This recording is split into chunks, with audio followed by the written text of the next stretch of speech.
Italy was the first pandemic or epidemic that really was out of control.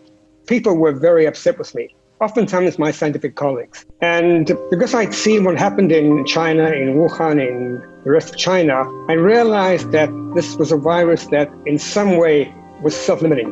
The other thing is that by looking at various examples of places that were hit very early on, but hit very hard, we got some estimate of what I call the population fatality rate, i.e., forget about cases, forget about infections, just ask if you have 1 million people, how many of them are likely to die? And the numbers that we saw were sort of more than flu, but maybe not more than 50% more than flu. By living normally, your risk for 1 month ahead is doubled. It's like saying, gee, I'm so scared of the risk of the next month, I'm not going to live. We don't go out of our way to control the normal background death rate. If somebody said, stop eating, drinking, and everything, lay in your bed, you'd live an extra 6 months. You wouldn't want that, because dying is part of life. I accept the risk. And, I think it's an important way to think about this.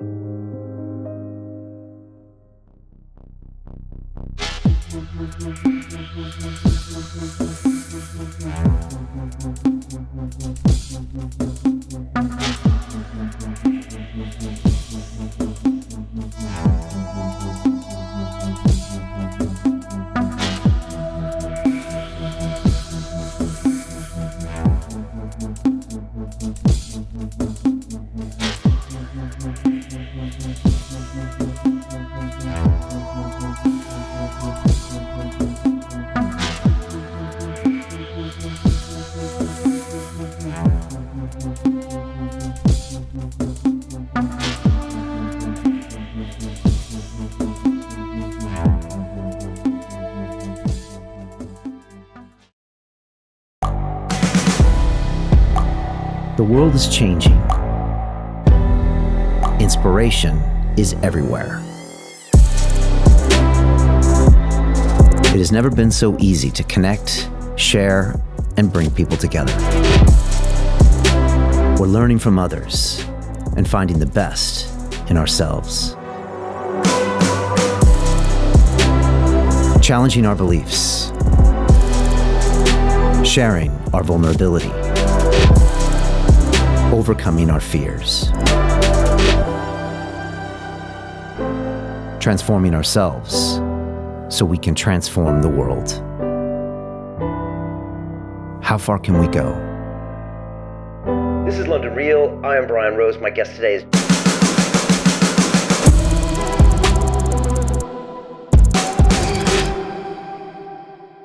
This is London Real. I am Brian Rose. My guest today is Professor Michael Levitt, the biophysicist, author, and lecturer. In 2013, you received the Nobel Prize in Chemistry for the development of multi-scale models for complex chemical systems, and you are currently a professor of structural biology at Stanford University.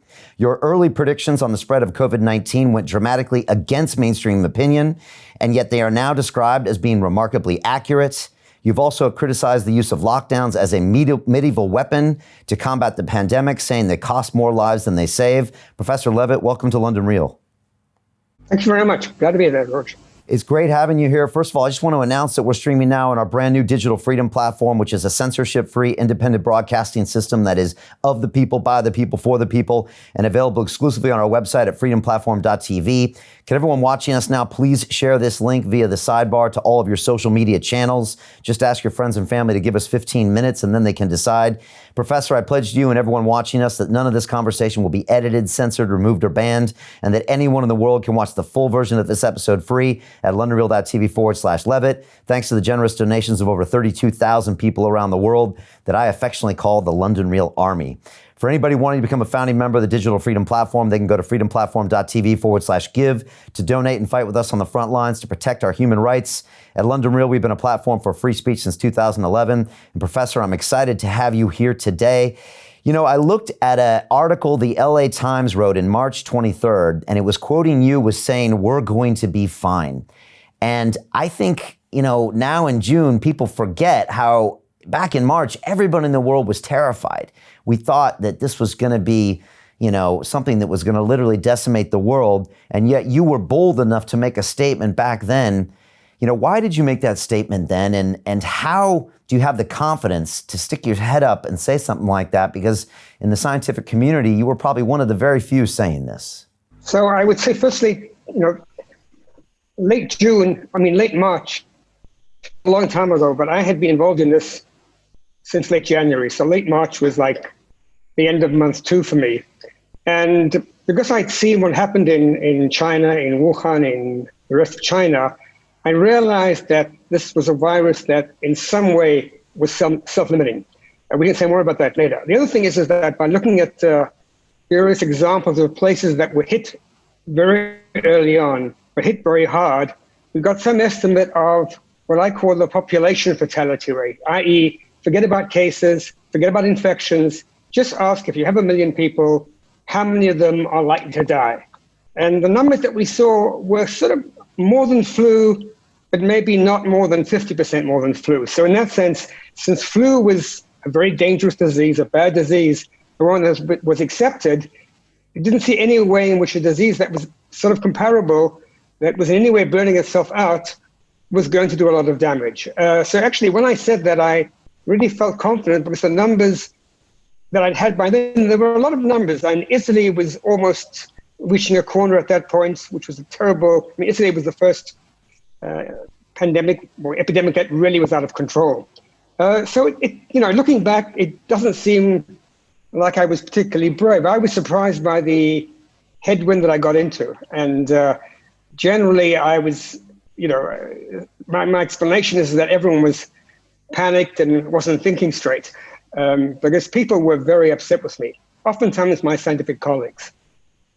That must be strange for you as a scientist and a researcher and an educator to go into the political storm like this. I mean, again, you were looking at the numbers and analyzing this from a scientific basis. You probably never have ever jumped into such a maelstrom. That's true, but I'm also a very apolitical person in the sense that I go and watch a tennis match and I don't really care who wins. I mean, I love the game. Or I'll go and watch football or soccer versus rugby. And I like the game, but I'm not a very tribal person. So for me, it was very difficult because, especially in the USA, where I was invited onto Fox and I was invited onto CNN, and they really only wanted me to say what they wanted to say. So that was actually a little bit of a surprise. But after a while, you get the hang of it and you realize that one thing I need to explain is that the numbers are very, very honest things. People always talk about the numbers being forged or whatever. You can usually tell very easily if a number has been tampered with because there are certain self-consistency things that go on. And as I got more and more used to numbers from all different places, I realized that the numbers are all telling the same story.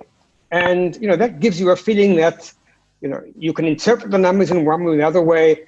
But we basically took a very simple approach. I should also say that the work of my entire career has been with dynamic trajectories, essentially how things move.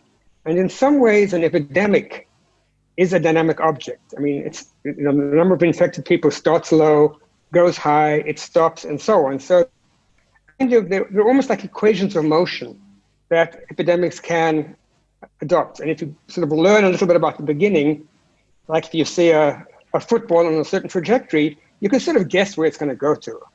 And that's sort of what happens with an epidemic as well. Interesting. And so you were looking at kind of total deaths when everyone else was focusing kind of on deaths related to COVID-19. And so they were seeing this kind of geometric progression, but you were looking overall and saying, this actually isn't geometric. It's something, like you said, looks like...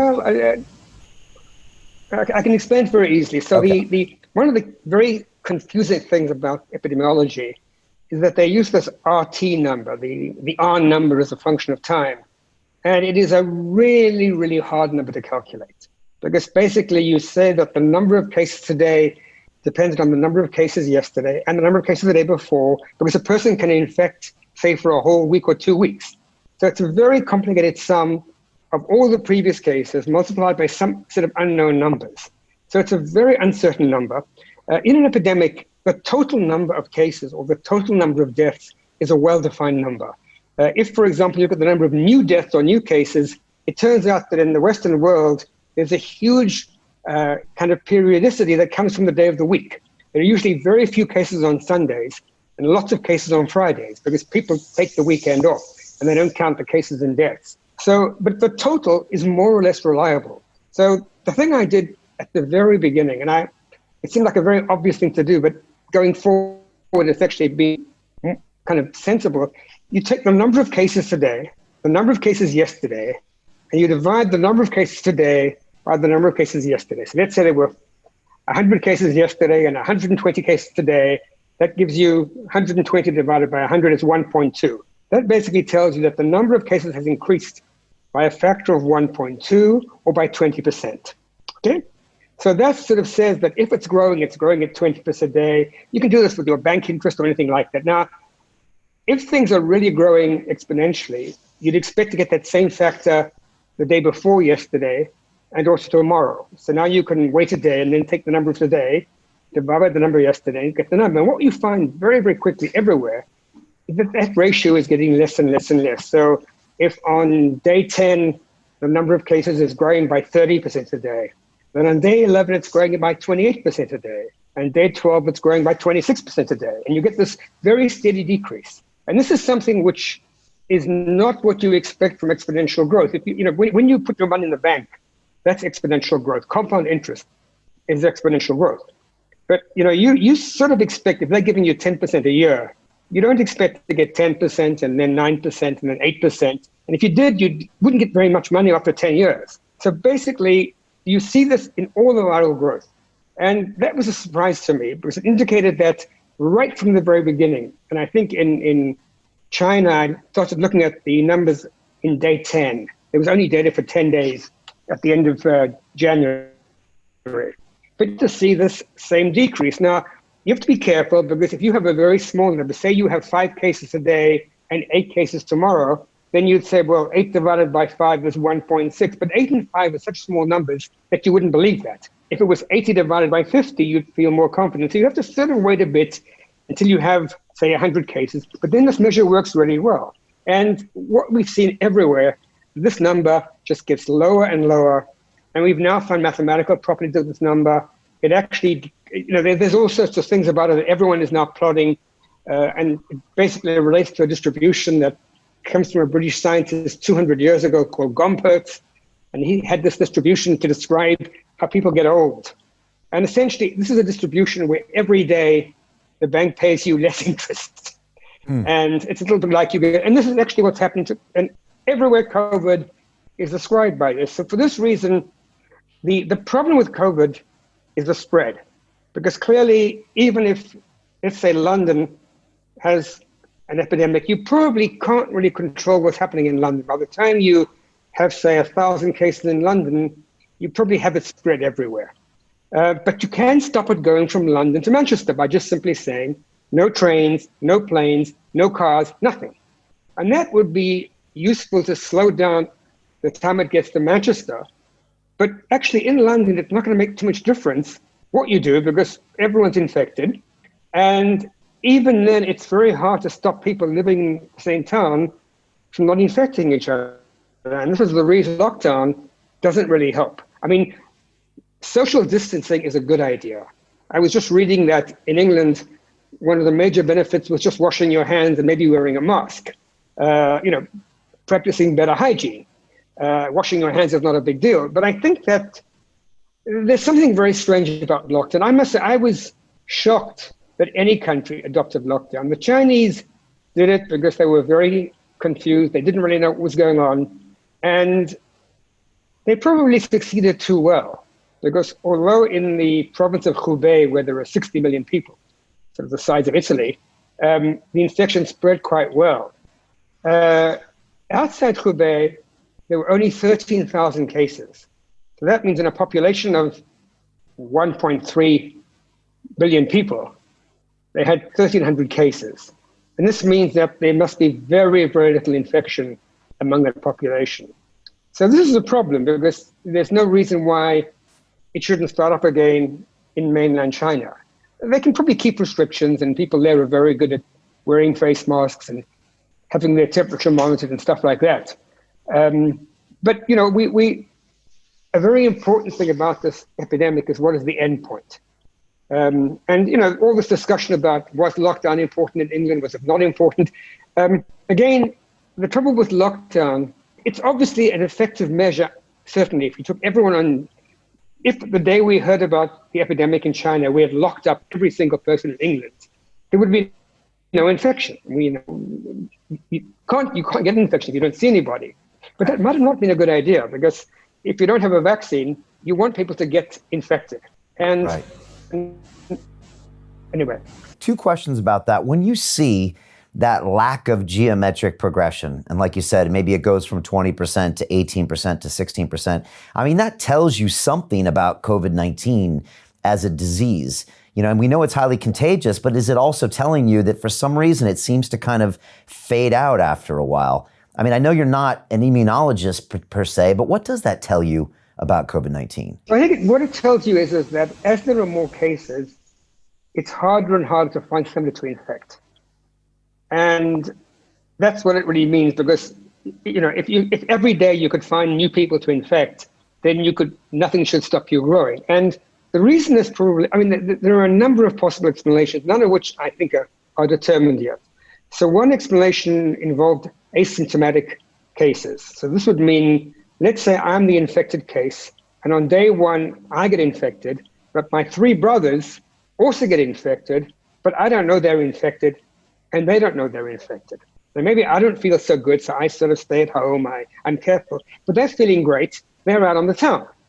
They're infecting people without knowing it. Then when I sort of feel a bit better, I want to go and infect somebody, they've all been infected. Now, that explanation depends on having asymptomatic cases being infectious. The World Health Organization released something that they want, although apparently it's not actually correct, and I'm not going to go into that. Another explanation would be that some fraction of the population already has some immunity to COVID. Now, you might say, well, how is that possible? I mean, this is a new virus, except that it's coronavirus, and half the viruses that cause just regular, good old common colds are also coronaviruses. So people are now also finding, immunologists, that there's some potential cross-reactivity, or perhaps that the immune system is primed to be able to make antibodies to corona very easily. The bottom line is that in every major epidemic, every major outbreak, things have eventually burnt themselves out. And you could claim, but I don't think that would be true, that they've all been managed very well. But then, you have Northern Italy, you have Spain, you have the United Kingdom, New York City. These didn't give one the impression of being very well managed, especially when they were finding out that most of the infected people had been infected before they were locked down, that the subways and tubes had helped spread the disease. And when you look at all those people, you find that the number of people who have died, and I don't think death is important, but it's a proxy for how many people are infected. We can't measure infection, and it seems that although most of the deaths are people who are older, nobody is able to protect anybody particularly well. So deaths are a proxy for how much infection. In any case, the level of infection we get to is about 500 per million, which is 5 per 10,000. It's 0.05% of the population. So it's less. It's about a half per thousand. Now this means that for Italy, you expect something like 30,000 deaths. For England, maybe the same sort of number. What's interesting is that Sweden, which definitely hasn't practiced medieval lockdown, they've used some level of common sense social distancing, also looks like it's getting to the same number. For Sweden, the number would be 5,000 or 6,000 per 10 million. So it's again, we're all getting this number. Now, New York City is a bit of an exception, because in New York City, the number of people who have died is closer to 1,200 per million, even 1,500. And, I don't know. It's hard to tell. I think we see some interesting things in the numbers. So, for example, in an area that we've analyzed, a very large area, is all of Europe. Basically, with this set of data, you analyze the data where you find it. You look under the lamppost. You can't go out and collect data. But in Europe, there's a very good organization called EuroMOMO. MOMO is monitoring of mortality, and they basically count total deaths from every country every week, and they update it every Thursday. So probably by now there's a new one. And when you look at the Euromonitor, what you find is that there's a peak that corresponds to COVID. There was also a peak that corresponded to influenza 3 years ago.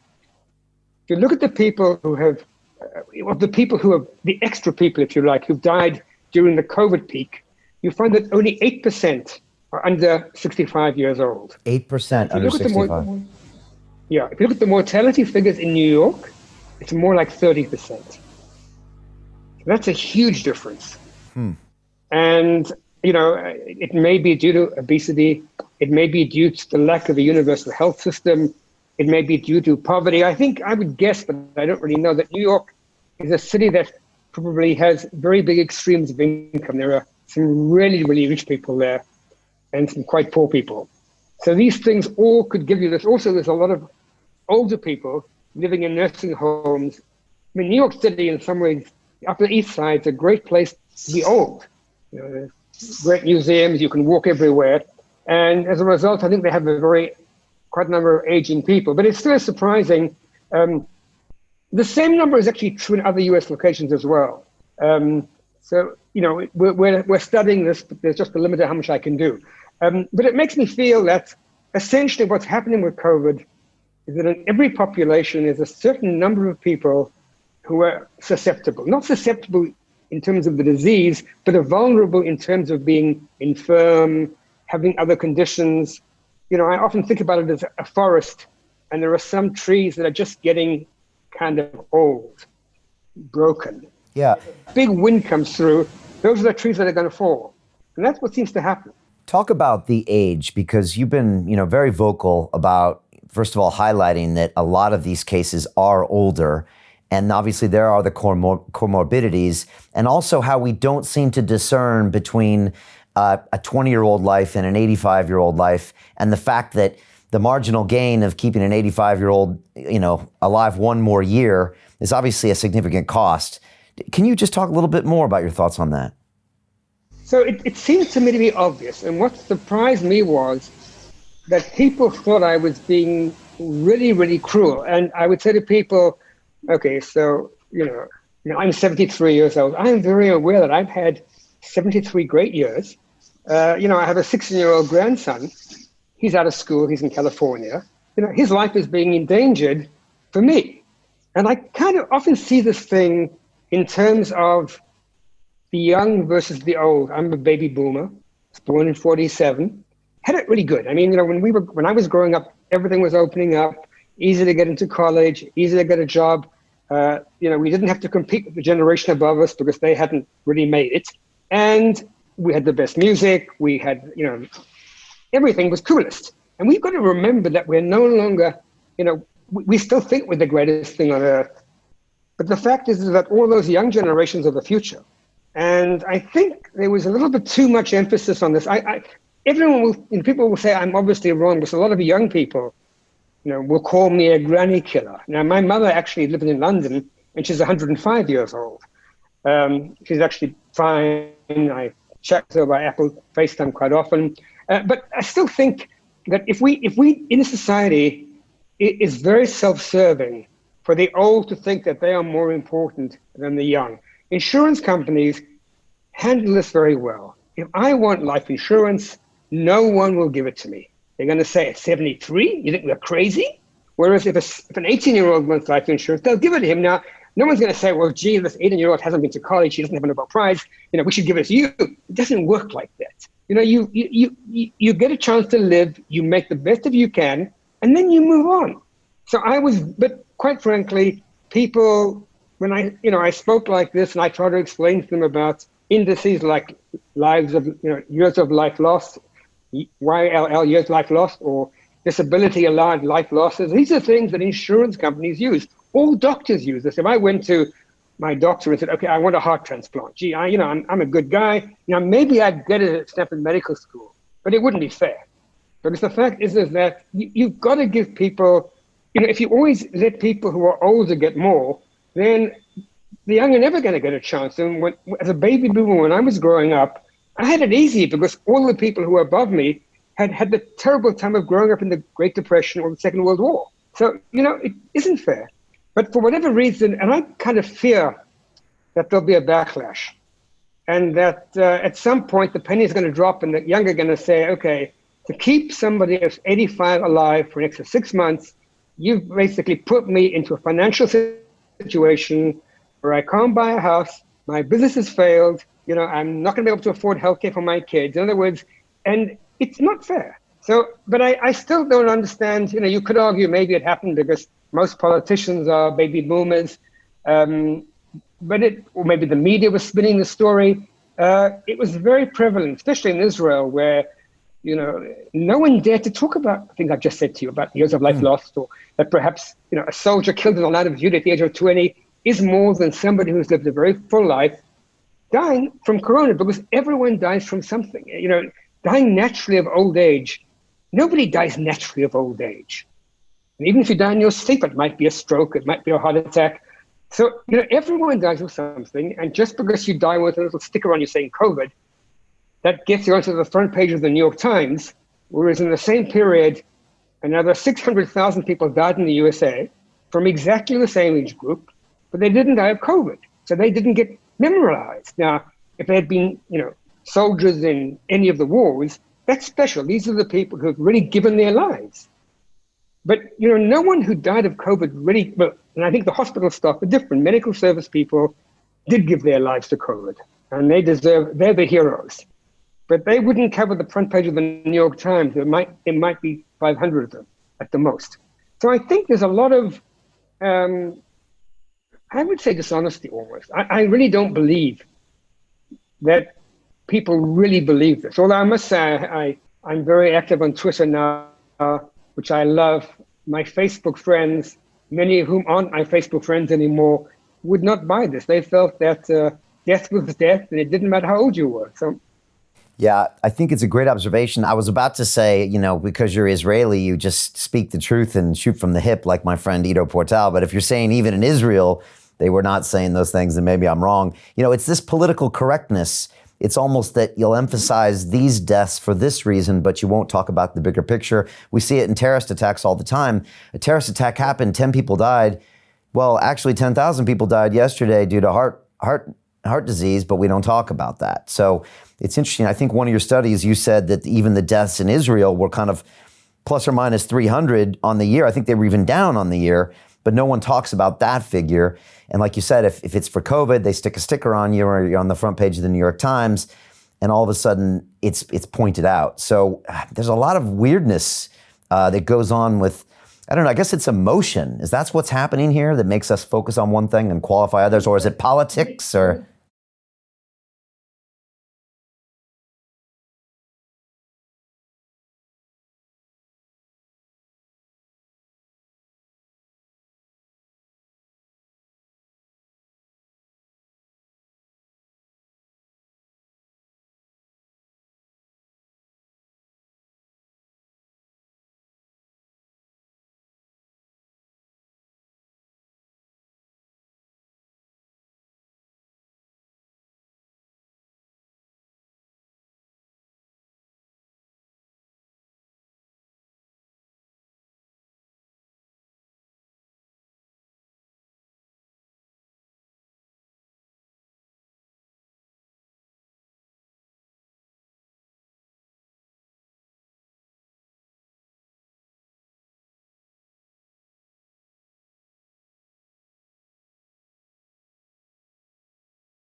Yeah. No, and I appreciate that perspective.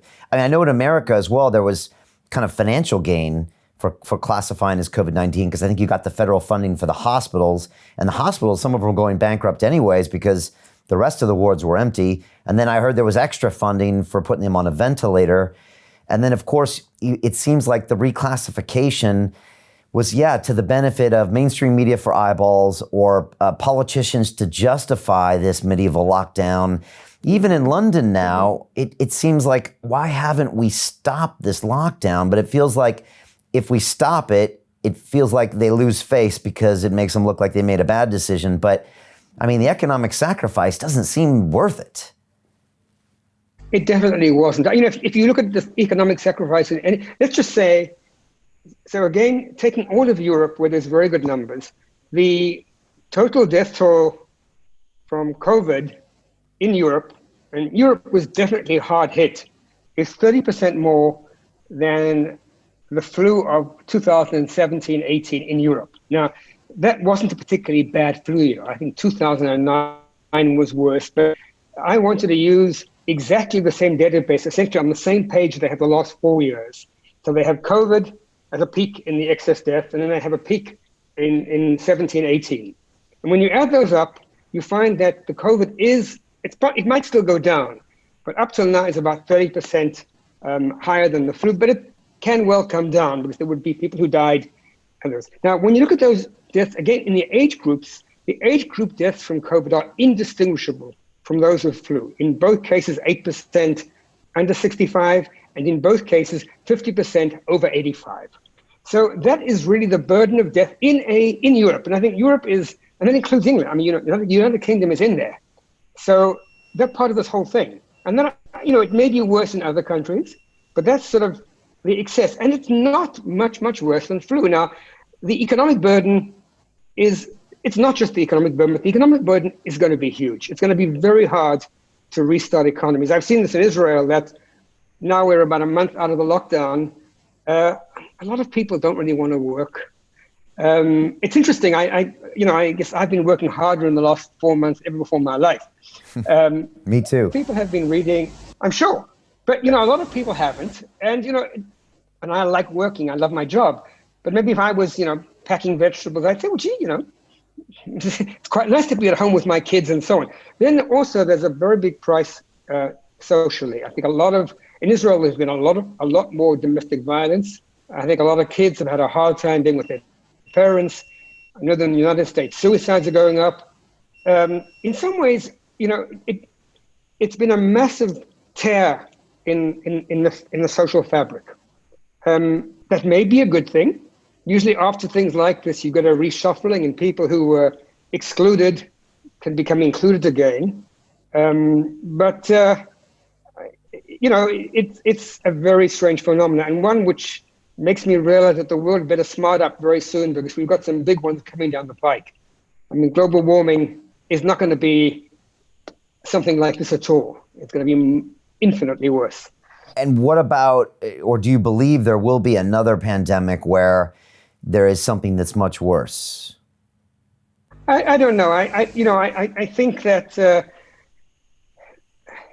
it's very easy to predict disasters. People, there's going to be a meteorite hit the Earth. There's going to be an atomic explosion. There's going to be, and by and large, from my own experience, and I've lived for 73 years, we got through the Cold War. We got through the massive arsenals of weaponry. We basically had the world has had a very, very good 70 years. And the fact is that things are better now than they've ever been before. They may be, I would actually hope that this will be a dress rehearsal for smartening up. And, we need to start thinking a little bit less about ourselves, maybe a little bit less focused about likes on social media, more about the real life. It was a thing that we were sort of drifting into a time when, automation would take over all the work. We would be unemployed. People would live forever. And that no longer seems so likely. And it's a good thing it's not, because there's an awful lot of people for whom that wouldn't have been the model. That was the model for the top 1%. And I think we need to flatten our societies a bit, because societies that have massive inequalities are not really healthy places. It's interesting that in Europe, the two most sort of egalitarian societies are Iceland and Ireland. And they have, this is usually measured by something called the Gini index. And the Gini index for those two are really, really good. Other places are not nearly so good. And then you get to Brazil, and Brazil is the worst in the world.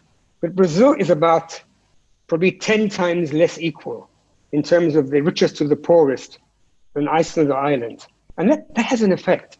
If you live in a country where there's this vast disproportionality, it leads to instabilities. And I think what we're seeing in the United States is a kind of instability. I don't know. But I'm not really worried too much about the future. The one thing I am worried about, I mean, in general, you know, you could say there's going to be another outbreak, but basically this one, for everything we've said about it, was, you know, up to 30% worse than flu. Okay, big deal. You know, I mean, that's important, but we can obviously, maybe next time flu comes along, we all wash our hands for the flu season. I mean, that would probably save a lot of deaths. Maybe there's a way to protect people in nursing homes. Maybe they shouldn't even go into nursing homes. Again, a complicated issue. The one that really worries me is global warming. I think, you know, I don't think anyone can stop the world from getting warmer in the next 50 years. I think nothing we can do is going to stop, you know, and it doesn't have to be catastrophic. We're already seeing unusual weather. I was in London in February. My mother lives in London. I was visiting her, and, you know, all the trees are blossoming, and, you know, it feels like spring, but it's February. I think global warming is a very interesting phenomenon because most crises, you can't tell they're coming. But global warming is going to be a crisis that's coming. We don't know where it's going to hit, and it's going to be tough. It's going to be very tough because most of the world will be much less inhabitable than it used to be. Yeah, no, I appreciate that thought. You know, it's interesting what you say about people going back to work because, you know, we're kind of opening up in London, I think, as of Monday. Non-essential businesses are being encouraged. And yet, I think a few things are happening. First of all, Professor, there's a lot of people that are still very scared. I feel like the fear campaign was way overdone. In fact, there was an article written in one of the papers that said they now need to have another campaign to get people out of their houses after the campaign to keep them in the houses. Luckily, I've been able to speak with people like you over the past 8 weeks, so I've never been in fear, but a lot of people are. At the same point, I think a lot of people have more gratitude in their lives and they appreciate things that they didn't used to appreciate, people, social interactions. Maybe also they view the rat race in a different way. Maybe they don't want to work jobs they hate to buy things they don't need, right? The classic Fight Club scenario. So I think there's that. But I do think we'll see cities fundamentally change. And like you said, in Israel and in London, it doesn't seem like anyone's rushing to get back here. And it's like you said, maybe I don't think the economy is going to snap back, and it is a new reality. And we're going to have to see, you know, and again, I just want to get your thoughts on the lockdown. I was surprised too that everyone fell in line. You know, if we had to do it all over again, would you do it where perhaps the older people were protected and the younger people stayed at work? Or, you know, how do you think we should have done the lockdown, or should we have? Okay. So I've been in Israel since the end of February when I came here from London. And I was discussing lockdown with some pretty senior people here in the middle of March. And, you know, I told them it's crazy to lock down the young people. What you should do is take all the young soldiers and put them on cruise ships and let them get well infected. Because for herd infection, you don't have to infect everybody. You know, if we manage to infect 25% of all the young people, you have very few deaths, and we'd basically be safe, because getting old people infected is kind of a waste because they're not very mobile. I mean, the point about the infected people is they dilute the pool in the same way that if you had pre-existing immunity from common colds, you delete the pool. When I'm out there looking for somebody to infect, but if you have people who don't move around much, they don't help. But this was not considered. But I think in Israel, I felt that there were political reasons. But then every other country did the same thing. You know, I honestly don't know. I think sometimes when I'm feeling very Machiavelli, I would say that the virus here was the idea of lockdown, in the same way that we have computer viruses, you know, get money out of Nigeria and stuff like that. These are usually just stories that spread. And I think for whatever reason, people started to lose lockdown, and I don't know whether it was politicians just enjoying the power. We can make everyone stay at home, without realizing that this is a major responsibility. I think the sociology of what made everyone do it. Now, whenever you ask somebody, they say, well, we had to do it because, Ireland says we had to do it because UK did it, and UK says we did it because Italy did it. But if they actually looked at Italy was, not such great lockdown. Italy locked down very, very late.